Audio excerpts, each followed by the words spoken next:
క్రైస్తవులు ఆశీర్వదించబడాలన్నది దేవుని యొక్క ఉద్దేశం. ఆయన ఆశీర్వదిస్తాడు, ఖచ్చితంగా ఆశీర్వదిస్తాడు.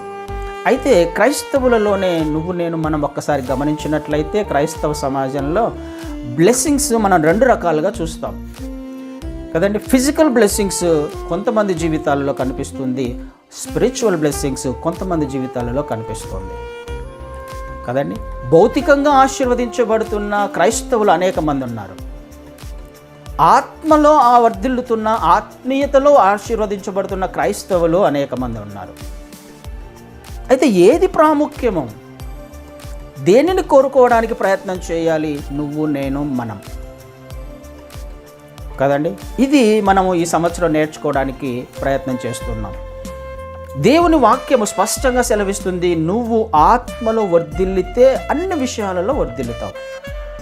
నువ్వు అన్ని విషయాలలో వర్ధిల్లే ప్రయత్నం చేస్తే ఆత్మలో వర్ధిల్లలేవు.